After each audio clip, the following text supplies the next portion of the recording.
சந்தோஷமா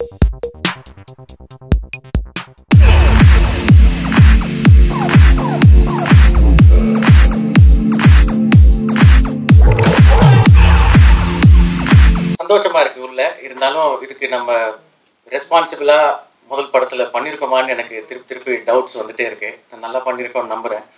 இந்த படத்துல வந்து ஒரு டயலாக் இருக்கு. இந்த படத்தோட கதை களத்துக்கு பொருந்தும். இங்க யாருமே நல்லவங்க கெட்டவங்கலாம் கிடையாது, எல்லா அதிர்ஷ்டத்தை தேடி அலையிற துரதிருஷ்டசாலிகள் அப்படின்னு வரும் ஒரு டயலாக் அந்த படத்துல. அந்த கதை களத்துல எனக்கு இப்போ ஒன்று தோணுச்சு. இங்க உட்கார்ந்துருக்கும் போது நிறைய பேர் வந்து சினிமாக்கு ஜென்வனா ட்ரை பண்றாங்க. எவ்வளவோ எனக்கு தெரிஞ்ச உதவி இயக்குநர்களோட கூட நிறைய பேர் வேற வேற டைரக்டர்ஸ் கிட்ட ஒர்க் பண்றவங்க கூட நல்ல நல்ல கதை வச்சிருக்காங்க. ஆனா வந்து அந்த கதை வந்து திரைக்கதையா மாறும். திருப்பி அது திரைக்கு வர்றதுக்கு ப்ரொடியூசர்ஸ் ரொம்ப முக்கியம். ஸோ அந்த மாதிரி எனக்கு என்ன தோணுச்சுன்னா, சினிமாவில் அவங்க எந்த ஃபீல்டில் இருந்தாலும் அவங்க வெற்றி பெற்றவங்க வெற்றி பெறாதவங்க அப்படிங்கிற அடையாளத்துக்கு வர்றதுக்கு முன்னாடி வாய்ப்பு கிடைச்சவங்க வாய்ப்பு கிடைக்காதவங்க அப்படின்னு ஒரு வித்தியாசத்தை சொல்லலாம். ஸோ அந்த வாய்ப்பு வந்து ஒரு வரம் மாதிரி. அந்த மாதிரி ஒரு வாய்ப்பை எனக்கு ஏற்படுத்தி கொடுத்த என்னுடைய இயக்குனர், என்னோட குருநாதர், என்னோட தயாரிப்பாளர் திரு முருகதாஸ் சார் அவர்களுக்கு என்னோட முதல் நன்றி.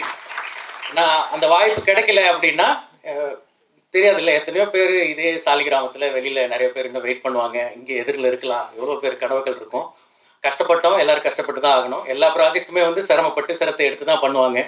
அது மாதிரி இதுவும் நாங்கள் பண்ணியிருக்கோம். அந்த பெருமை பேசுறதை விட நீங்கள் எல்லாம் படத்தை பார்த்துட்டு படம் உங்களுக்கு எல்லாம் பிடிச்சி வாழ்த்துனீங்கன்னா அதை விட ஒரு சந்தோஷம் எதுவுமே இருக்காது. ஒரு செகண்டில் அந்த கஷ்டம் கவலை எல்லாமே மறந்துடும். நான் முருகதாஸ் சார் பற்றி சொன்னேன் வாய்ப்பு அப்படின்னு சொல்லி. அவர் பற்றி இன்னொன்று சொல்லணும். என்னை விட பொருத்தமான ஒரு ஆள் இருக்க முடியாது அதை பற்றி சொல்கிறதுக்கு. வெளியில் எல்லாரும் ஒவ்வொருத்தருக்கும் ஒன்று ஒன்று தோணும்.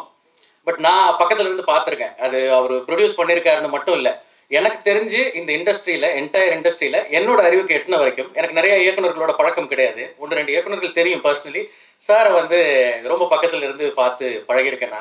நான் கிட்ட ஒர்க் பண்ணுற ஒரு அசிஸ்டன்ட் டைரக்டர், ஒரு உதவி இயக்குநருக்கு ஒரு பிரச்சனை இல்லை வந்து ஏதோ ஒரு விஷயம், அது வந்து அவர் ப்ரொடியூஸ் பண்ணாரும் சரி பண்ணாட்டியும் சரி, ஒரு ரெஃபரன்ஸ் சொல்றதா இருக்கட்டும், ரொம்ப வளர்ந்து வரும் ஹீரோஸ் கிட்ட கூட கதை சொல்றதா இருக்கட்டும், அவருக்கு ஒரு எஸ்எம்எஸ் பண்ணா போதும். அவரோட எந்த படத்துல ஒர்க் பண்ணியிருந்தாலும் சரி, அசிஸ்டன்ட் டைரக்டர்ஸ் தான் அவரோட லைஃப்ல first preference, more then is family as far as I know. அப்படி ஒரு ஸ்வீட் பர்சன் கிட்ட ஒர்க் பண்ணதையே நான் ஒரு பெரிய பாக்கியமா நினைக்கிறேன். நிறைய இடத்துல சொல்லுவாங்கல்ல, நிறைய பேர் வெளியில கேட்பாங்க, நீங்க முருகதாஸ் சார்கிட்ட ஒர்க் பண்ண ஈஸியா படம் பண்ணிடுறாங்க. ஈஸி இல்லை, படம் வெளியில கிடைக்குது, டச் வுட். பட் ஒரு நல்ல காலேஜில் படித்தா நல்ல கம்பெனியில் வேலைக்கு போவாங்க, ஒரு அண்ணா யூனிவர்சிட்டியில் படித்தா நல்ல இடத்துல வேலை கிடைக்கும் அப்படிலாம் சொல்லுவாங்க. அந்த மாதிரி நான் தைரியமாக சொல்லலாம், அவர்கிட்ட கஷ்டப்பட்டு வேலை வாங்கிட்டா அவங்க எப்படியாவது அவங்க சினிமாவும் கற்றுக்குவாங்க, நல்ல பண்பும் கற்றுப்பாங்க, தொழில் பக்தி கற்றுப்பாங்க, அதுக்கு மேலே நல்ல படமும் கொடுப்பாங்க, டைரக்ட் பண்ணிடலாம். ஒரு கரியர், அவர் ஒரு இன்ஸ்டிடியூட் மாதிரி, அதை நான் உணர்ந்திருக்கேன். அதனால தான் நான் இப்போ இங்கே நிற்கிறேன். அது அதிகப்படியாக நான் மிகைப்படுத்தி எதுவுமே சொல்லலை. இது ஆத்மார்த்தமாக நான் சொல்கிறது தான் அது பொருத்தமாக இருக்கும், அதனால் அது சொல்கிறேன். அதுக்கப்புறம் a very special thanks to Foxstar Studios for letting me have this privilege and for having chosen me and the script. Thank you so much, sir.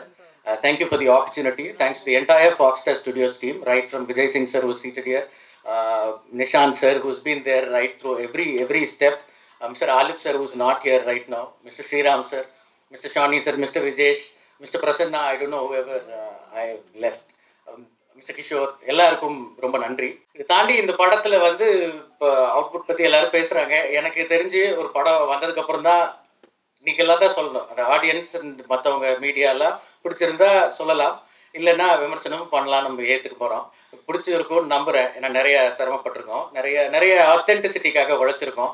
And இந்த மொத்த பெருமையும் எல்லாரும் ஏதோ நான் ஒரு ஓவர் நைட்டில் பண்ண மாதிரி சொல்கிறாங்க. ஆக்சுவலாக இந்த டீம் வந்து ஒரு பெரிய பலம். I start with my assistant directors. ஏன்னா right through this entire process அவங்க கூடவே இருந்திருக்காங்க. என்னோட கோ டைரக்டர் ஜஸ்வினி, என்னோட associate director Sai Prasad sir, assistant directors வந்து பாலாஜி, குமரன், தண்டபாணி, வடிவேல், ஹரி, இவங்க அத்தனை பேரும் எனக்கு பக்கபலமாக இருந்திருக்காங்க எல்லா சுச்சுவேஷன்ஸ்லையும். நான் கூட அது மாதிரி கிஃப்டட் நல்ல ஒரு டீமோட ஒர்க் பண்ணுறதுக்கு. அதை தாண்டி இந்த படத்தோட கேமராமேன் மிஸ்டர் அனீஷ், அவர் வந்து ஆர்டி ராஜசேகர், அவர் இங்கே இல்லை, அவர் ஒரு தெலுங்கு பட ஷூட்டிங்கில் இருக்கார், அதனால வர முடியல. அவர் வந்து ஆர்டி ராஜசேகர் சாரோட அசோசியேட்டாக ஒர்க் பண்ணியிருக்காரு. அந்த ட்ரெயிலர் பார்த்தாலே உங்களுக்கு தெரியும், நிறைய நல்ல ஷார்ட்ஸ் எல்லாம் இருக்குது. விஷுவலி கதையை மீறாமல், அந்த யதார்த்தத்தை மீறாமல், அந்த கதைக்கு என்ன தேவையோ அதை அழகாக பண்ணி கொடுத்துருக்காரு. அவருக்கும் நன்றி. அவரோட லைட்டிங் ரொம்ப ஸ்பெஷல்னு சொல்லலாம். அப்புறம் ஆர்ட் டைரக்டர் திரு ராமலிங்கம் சார், அவரும் இங்கே இல்லை. அவர் வந்து காலா படத்தில், ரஜினி சார் படத்தில் கொஞ்சம் பிஸியாக இருக்காரு இப்போ ஒரு 2 நாளாக. இல்லைன்னா அவரும் கண்டிப்பாக வந்திருப்பாரு. அவரும் அந்த உண்மைத்தன்மை கொண்டு வரதுக்கு நிறையா எனக்கு ஹெல்ப் பண்ணியிருக்காரு, சப்போர்ட் பண்ணியிருக்காரு. அப்புறம் படத்தோட ஸ்டண்ட் மாஸ்டர்ஸ் அன்புமணி அறிவுமணி ரொம்ப ஸ்பெஷல் எனக்கு. அவங்க வர ஷூட்டிங் மட்டும்தான் நான் ரொம்ப எல்லா நாளும் சந்தோஷம் தான். ஆனால் அவங்க வர ஷூட்டிங் வந்து எனக்கு ரொம்ப ரொம்ப ரொம்ப சந்தோஷமாக இருக்கும். நல்லா அழகாக பண்ணி கொடுத்தாங்க. அப்புறம் என்னோட ஃப்ரெண்டு சதீஷ் நல்லா அழகாக கொரியோகிராஃப் பண்ணார். நிறைய சேலஞ்சஸோட, நிறைய குறைந்த பொருட்செலவில் எடுக்கப்பட்ட ஒரு படம் இது. காரணம் அது அப்படி தான் இருக்கணும். இந்த மாதிரியான ஒரு முயற்சி இப்படிப்பட்ட காஸ்ட்டில் பண்ணுறது தான் கரெக்ட். அதில் ப்ரொடியூசர்ஸும் தெளிவாக இருந்தாங்க, நானும் அதை ஒத்துக்கிட்டேன். அப்படி தான் பண்ணியிருக்கோம். ஸோ நிறைய சேலஞ்சஸ் இருந்துச்சு. ஒரு நாள் 1.5 நாளில் பாட்டு எடுக்க வேண்டியிருந்துச்சு. பட் யாருமே முகம் சுளிக்காமல், இது எல்லாரும் ஒரு காஸ்ட்காக பண்ணுறது நிறைய பண்ணுவாங்களா, அந்த மாதிரி நான் டைரக்டர் ஆகணுன்றதுக்காக நிறைய பேர் வந்து இந்த படத்தில் ஹெல்ப் பண்ணியிருக்காங்க. நிறைய ஃப்ரெண்ட்ஸ். அது வந்து நான் சிரமங்களை பற்றியே பேசுகிறத விட எந்த விதத்தில் எனக்கு வந்து நிறைய பிளெஸிங்ஸ் இந்த படத்தில் இருந்ததுன்றதை பற்றி பேசுறதுக்கு தான் நான் அதெல்லாம் மென்ஷன் பண்ணுறேன். படத்தோட ஸ்டார் காஸ்ட் அது வந்து ரொம்ப ரொம்ப பெரிய பலமான ஒரு விஷயம். இந்த படத்தில் நடிச்சிருக்கிற அனைத்து நடிகர்கள், ரைட் ஃப்ரம் கௌதம் கார்த்திக் சனால இருந்து எல்லாருமே, எனக்கு தெரிஞ்ச இதில் வந்து யாருமே வந்து போகிற கேரக்டர்ஸ் இருக்க மாட்டாங்க, அப்படி சொல்லிடக்கூடாதுங்கிறது என்னோட ஒரு இது. ஒவ்வொரு கேரக்டரும் ஒரு இம்பாக்ட் இருக்கிற மாதிரி ஒரு தொழில் இந்த படத்தில். தொழில்னா அந்த அவங்களுடைய நடிப்பு தொழில் தெரிகிற மாதிரி ஒரு மொமெண்ட் இருக்குது. அப்புறம் சார் வந்து முன்னாடிலேருந்து அவர் ப்ரொடியூஸ் பண்ணுறது கூட ஒரு காரணம், நிறைய அப்கமிங் டேலண்ட்ஸ், நியூ கமர்ஸ் உள்ள வரணுங்கிற ஒரே காரணத்துக்காக தான் அவர் ப்ரொடியூஸ் பண்ணுறாரு.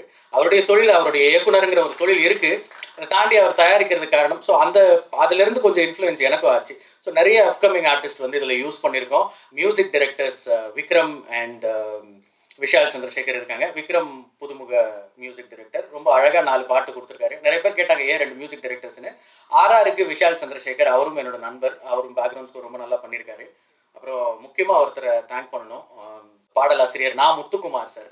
இந்த படத்தோட தலைப்பு பாடல் அவர் எழுதியிருக்காரு, யாத்ரிகா அப்படின்னு ஒரு சாங். ரொம்ப ஆழமான வரிகள், அர்த்தமான வரிகள். என்டையர் படத்தோட சோலை அந்த ஒரு 8-9 வரியில் அவர் சொல்லிட்டாருன்னு சொல்லலாம். அவர் இப்போ இல்லை, ஆனால் அவர் இந்த படத்துக்கு ஒரு பெரிய பலத்தை கொடுத்துட்டு போயிருக்காரு. அவர் நான் இந்த நேரம் நினைவு கூறணும்னு விரும்புகிறேன். அப்புறம் என்டையர் டீம் பற்றி சொல்லணும்னா, கௌதம் கார்த்திக் ஒரு அவங்களுக்கு கம்ஃபர்டபுளான ஒரு விஷயம் இருக்கும், அவங்களோட ஜோன் ஒன்று இருக்கும். அதை மீறி அதுக்கு எதிர்ப்பதமாக இருக்கிற ஒரு எக்ஸ்ட்ரீம் ஆப்போசிட்டாக இருக்கிற ஒரு உலகத்துக்குள்ளே தன்னை பொருத்திக்கிட்டு நான் என்னெல்லாம் கேட்டனோ, எப்படியெல்லாம் டிரான்ஸ்ஃபர்மேஷன் வேணும்னு கேட்டனோ, அதுக்காக முழுமையாக அவரோட பவுண்டரிஸை புஷ் பண்ணி அவர் லிமிட்ஸுக்கு பியாண்ட் போய் அழகாக உழைச்சி இந்த படத்துக்கு பலம் சேர்த்துருக்காரு. சனா அவங்களுக்கு தமிழ் தெரியாட்டியும் ரொம்ப அழகாக பேசி அந்த லிப்ஸிங்க் எல்லாம் கரெக்டாக பண்ணி நடிச்சிருக்காங்க. அவங்களுக்கு டப் பண்ண கிருத்திகா நெல்சன் கூட அந்த கேரக்டருக்கு உயிர் கொடுத்துருக்காங்க. அப்புறம் சனா வந்து இதில் ஒரு அஸ்பைரிங் சிங்கராக வராங்க, ஒரு கிளப் சிங்கர். அண்ட் அவங்க ஒரு வந்து போன ஹீரோயின் மாதிரிலாம் இல்லை. அவங்க அந்த கதைக்கு அவரோட லவ் போர்ஷனுக்கு என்ன இருக்கணுமோ அதுக்கு இருக்காங்க. அப்புறம் ஃப்ரெண்ட்ஸ் கேரக்டர்ஸ் பண்ணியிருக்கிற லல்லு கண்டிப்பாக பேசப்படுவார்னு நினைக்கிறேன் படம் வந்ததுக்கப்புறம். ஆல்ரெடி அவர் ஷார்ட் ஃபிலிம்ஸ் உலகத்தில் பிரபலம். அப்புறம் டேனியல், நம்ம ரொம்ப சுமார் குஞ்சி குமார் அப்படிங்கிற கேரக்டர் மூலமாக அறிமுகம். இந்த படத்துக்கு அப்புறம் ஐ ஹோப் இந்த படத்தில் அவர் பண்ணியிருக்கிற கேரக்டர்லாம் வந்து அவருக்கு ஒரு அடையாளமாக இருக்குன்னு. அப்புறம் முக்கியமாக சித்திக் சார், மலையாளத்தில் ஒரு முக்கியமான நடிகர். இங்கே அவர் முதல் முறையாக அந்த படத்தில் நடிக்கிறாரு. ரொம்ப ப்ளசண்ட்டான ஒரு ரோல், ரொம்ப பாசிட்டிவாக, இப்படி ஒருத்தர் நம்ம கூட இருந்தால் நல்லாவே இருக்குமே அப்படின்ற மாதிரி ஒரு பாசிட்டிவான ஒரு ரோல் வந்து இந்த படத்தில் பண்ணியிருக்காங்க. அப்புறம் வேறு நிறைய முக்கியமான நடிகர்கள் இருக்காங்க. அவங்கள பற்றி எல்லாம் ரிலீஸ்க்கு அப்புறம் நீங்கள் எல்லாம் நோட்டீஸ் பண்ணிங்கன்னா அதுக்கப்புறம் அவங்கள அடையாளம் கொடுத்தா சரியாக இருக்கும்னு நினைக்கிறேன். நான் இது நாள் வரைக்கும் இந்த படத்துக்கு உழைச்சிக்கிட்டு இருக்கிற ஒரு 3-4 பேர் இருக்காங்க. Editor mister GK. பிரசன்னா, அவர் வந்து ரொம்ப பிஸியான ஒருத்தர். பட் ஸ்டில் இப்போ வரைக்கும் நடுராத்திரியில் கியூபில் அவுட் செக் பண்ணணும், இல்லை வந்து ஒரு ஷோ போடுறாங்க, ஏதோ ஒன்றுனாலும் எதாக இருந்தாலும் அவரோ இல்லை அவரோட அசிஸ்டன்ட் நிக்கிலோ வந்து எல்லாத்தையும் இது வரைக்கும் எனக்கு பார்த்து கொடுத்துட்டு இருக்காங்க. இன்க்ளூடிங் இந்த இப்போ நீங்கள் ப்ளே பண்ணுற இந்த ட்ரெய்லர் இதெல்லாம் வந்து இங்கே செக் பண்ணுறதுக்கெல்லாம் கூட அவங்க உழைச்சிருக்காங்க. அண்ட் இந்த ட்ரெய்லரை கட் பண்ணி கொடுத்த எடிட்டர் ரூபன், அவருக்கும் என்னோட ஸ்பெஷல் தேங்க்ஸ். நட்பு ரீதியாக அவரும் பண்ணி கொடுத்தாரு அழகாக. அப்புறம் சவுண்ட் டிசைனர்ஸ், இந்த படத்துக்கு வந்து சவுண்டு அத்தென்டிசிட்டிக்காக சிங் சினிமான்னு ஒரு கம்பெனியில் ஹரி அண்ட் சச்சின் 2 பேர் சவுண்ட் டிசைனர்ஸ் ரொம்ப அழகாக அவங்களோட ஒர்க்கை பண்ணியிருக்காங்க.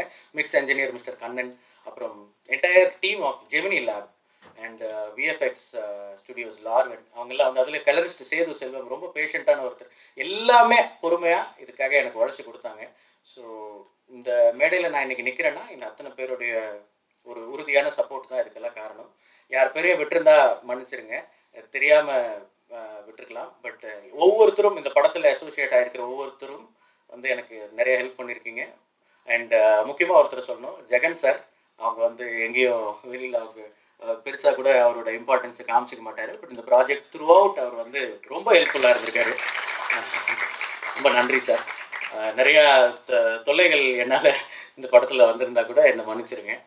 எங்கள் அம்மா அப்பா வந்து அந்த வீட்டு பையன் யூஎஸ் போயிட்டான், இவன் 5 லட்சம் மாதம் சம்பாதிக்கிறான், அவன் அது பண்ணுறான் இது பண்ணுறான்னு சொல்லி கம்பேர் பண்ணி ஒரு யூஷுவல் சராசரி பேரண்ட்ஸ் மாதிரி இருந்திருந்தாங்கன்னா, நான் என்றைக்கோ வந்து ஏதோ ஒரு வேலையில் மேபி நான் ஒர்க் பண்ண டெலிவிஷனில் கூட கொஞ்சம் சேஃபாக மினிமம் கேரண்டியோடு நான் இருந்திருக்கலாம். அவங்க அப்படி இப்போ வரைக்கும் இல்லாமல் என்னை பொருளாதார ரீதியாகவும் சப்போர்ட் பண்ணுறாங்க. என்கிட்ட இருந்து எந்த எதிர்பார்ப்பும் இல்லாமல் இது நாள் வரைக்கும் இருந்திருக்காங்க. அவங்களுக்கு என்னோட தேங்க்ஸ். அண்ட் என்னோட சகோதரர்கள் 2 பேர், அவங்க 2 பேருமே எனக்கு ரொம்ப ரொம்ப ஹெல்ப்ஃபுல்லாக இருக்காங்க எல்லா விதத்துலேயும். இது என்னோட ஒரு சுயநலம், அது எல்லாரும் முன்னாடி சொல்லணும்னு நினச்சேன். எத்தனையோ தடவை இந்த படத்தில் நிறைய பல விதமான பிரச்சனைகள் வந்திருக்கு, எல்லாரும் பேசியிருக்காங்க.